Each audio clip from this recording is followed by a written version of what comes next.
Happy Friday. Our food for thought today is going to begin with two quotes. First, everything has two handles, one by which it can be easily carried and the other not at all. And our next tidbit to chew on is this quote: don't just say you've read books, but show that through them you have learned to think better. Now, much of our suffering in life can actually be directly attributed to poor thinking.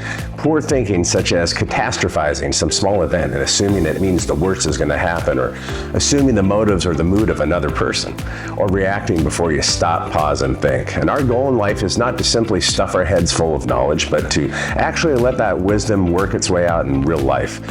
In the words of Epictetus, he says, we're not just reading books, but we're showing ourselves that we've learned a better way to think or approach life. And even the Bible addresses this topic in Timothy, saying, ever learning and never able to come to the knowledge of the truth.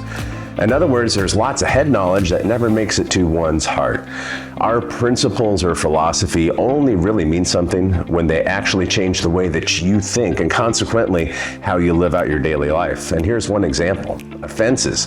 When you feel wronged or hurt by another, it could be a family member or a friend or a colleague, and Epictetus was recorded as saying, if your brother acts unjustly, do not lay hold of that act by the handle wherein he is acting unjustly, for that's the handle which cannot be bored. Lay instead onto the other, that he's your brother. So simply put, Epictetus is telling us when we're offended, we have two choices. We can grasp and hold on to the offense of being wounded and risk losing hold of the relationship, or instead choosing to hold on to the fact that that person is someone that you love or care really deep about, and no offense is worth losing that relationship over. Now, too many family members don't speak for years, or couples get divorced, or business partners part ways, having chosen instead to hold on to the offense by which they in turn lose grip of the relationship. So the next time someone upsets you, take a moment, or even better, take a walk.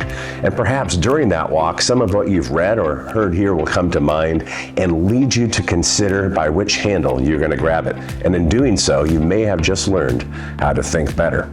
Now, what are your thoughts? Leave your comments in the comment section below, or share this with someone you know who could use this word in their life when they're trying to decide how they're going to deal with an offense, which handle they're going to grab. Send them an email with a link of this. Also, don't forget you can subscribe to our YouTube channel, and each and every week we have our Monday video as well. So come back in a few days and we'll give you the latest analysis and commentary about what's going on in the reverse mortgage industry. Have a great weekend.